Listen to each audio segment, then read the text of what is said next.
श्री स्वामी समर्थ. तुम्हा सर्वांचे स्वामी कृपा या चॅनलमध्ये स्वागत आहे. तर मंडळी, आपल्या जीवनामध्ये खूप साऱ्या समस्या अनेक वेळा येत असतात. म्हणजे दर दिवस हा उजेडला आणि समस्या आलीच, म्हणजे असं खूपदा होतं.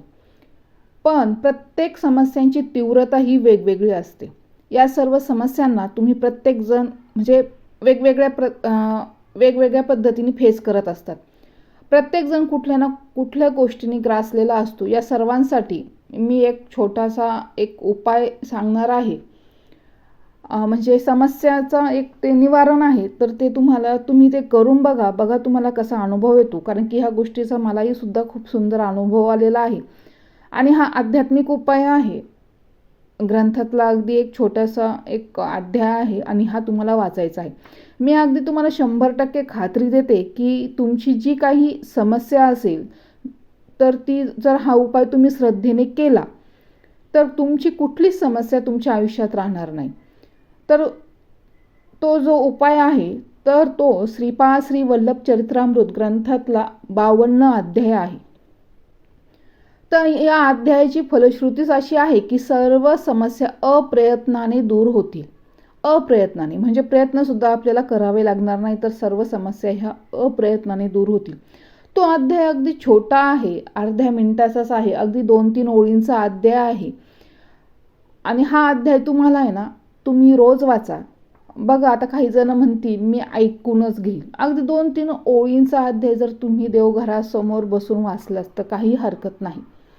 तर हा अध्याय तुम्हाला रोज वाचायचा आहे. आंघोळ झाल्यावर अगदी लगेच देवघरासमोर बसून हळदी कुंकू वाहून हा अध्याय वाचायचा आहे. त्याच्या अगोदर काही नका वाचू, फक्त तो अध्याय वाचा. अगदी अर्धा मिनिट तुम्हाला या अध्यायाला लागणार आहे.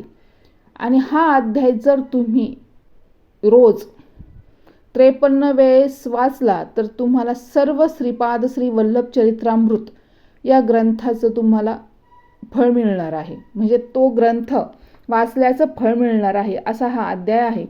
तर हा अध्याय मी तुम्हाला वाचून दाखवते. इतका छोटासा अध्याय आहे. बघा, अध्याय 52. शंकर भट्टाचे योगानुभव निरूपण, श्रीपाद प्रभूंचे दिव्य दर्शन. मी 3 वर्ष सतत दररोज मध्यरात्रीच्या वेळी श्रीपाद प्रभूंचे दिव्य तेजोमय दर्शन घेत असे. मी योगाच्या अनुभूती एका पुस्तकाच्या रूपात लिहिल्या. ते पुस्तक हिमालयातील एक योगी येऊन घेऊन गेले. ही श्रीपाद प्रभूंचीच इच्छा असणार असे मी मानतो. त्यांच्या आज्ञेनेच हे सगळे घडले, यात तीळ मात्र संशय नाही. श्रीपाद श्री वल्लभांचा विजय असो. हा एवढासा ग्रंथ म्हणजे एवढासाच अध्याय आहे. फक्त अर्धा मिनिट लागतो. पण या अध्यायाची फलश्रुती ही एवढी मोठी आहे, म्हणजे आभाळा एवढी आहे.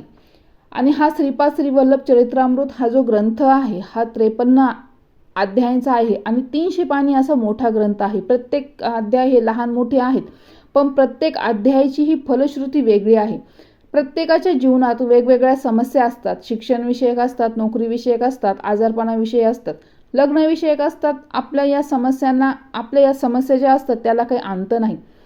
आता श्रीपादांच्या चरित्रातल्या अध्यायाची फलश्रुती आहे. या गोष्टीसाठी हा अध्याय आपल्याला वाचायचा आहे. आणि हा अध्याय वाचला तुम्ही रोज जर वाचन केलं, बघा तुम्हाला काही दिवसातच अनुभव येईल आणि तुमच्या समस्या अगदी 100% कमी होतील. आपण सांसारिक माणसं आहोत, आपल्याला 24 तास साधनेत राहणं जमत नाही. तर आपण अगदी हा छोटासा उपाय जर मनोभावेने जर केला तर आपल्या जीवनातील तर बऱ्याचशा समस्या ह्या दूर होतील. या अध्यायामध्ये काय सांगितलंय तर या अध्यायामध्ये प्रत्येक गोष्ट ही श्रीपादांच्या इच्छेनेच होते. हे आपल्याला माहिती आहे. हे त्यांच्या इच्छेने होते आणि हे आपल्या मनावर जास्त बिंबलं जातं. या गोष्टीचं आपल्याला पुन्हा पुन्हा स्मरण करून दिलं जातं की कुठलीही समस्या आली की आपल्याला या अध्यायाचं स्मरण होतंच. ह्या अध्याय एकदा जरी म्हटला की श्रीपाद प्रभूंची वर सगळी आपली जबाबदारी आपण सोपवली की आपण चिंतामुक्त होतो, निश्चिंत होतो.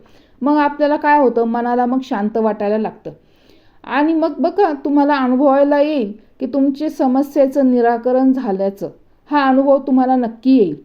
तुम्हाला ती समस्या कुठे नाहीशी होते हे सुद्धा कळणार नाही.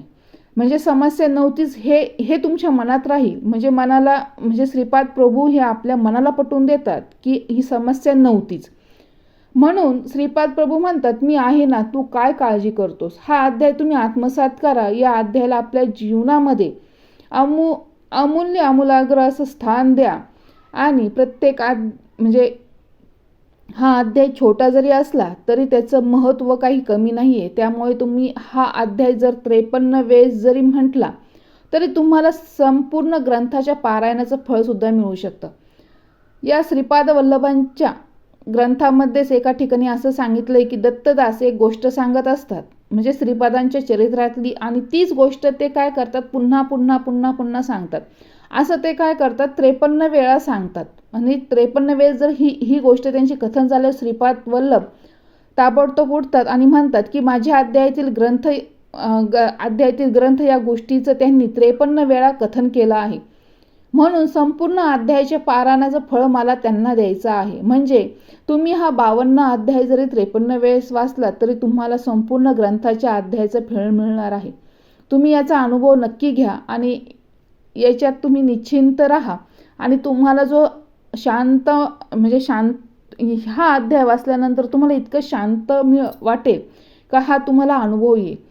आता काही माता भगिनींना वाटेल काही संकल्प करायचा आहे का, काही करायचं, अजिबात नाही. फक्त ह्या ग्रंथातला हा जो अध्याय आहे तर हा अध्याय तुम्हाला फक्त ह्या 3 ओळींचा एवढा वाचायचा आहे. जर तुमच्याकडे पुस्तक अवेलेबल नसेल तर माझ्या चॅनलवर मी सगळे अध्याय टाकलेले आहेत, तर तिथून तुम्ही तो अध्याय घेऊ शकता. आणि ह्या अध्यायाचं तुम्ही नित्य जीवनामध्ये तुम्ही वाचायला सुरुवात करा. बघा तुम्हाला कसा अनुभव येतो. आणि तुम्ही अशाच आध्यात्मिक माहितीसाठी स्वामी कृपा या चॅनलला सबस्क्राईब करायला विसरू नका. तर पुन्हा भेटूया अशाच नवीन माहितीपूर्ण व्हिडिओमध्ये. तोपर्यंत श्री स्वामी समर्थ. आणि कमेंटमध्ये श्री स्वामी समर्थ लिहायला विसरू नका. श्री स्वामी समर्थ.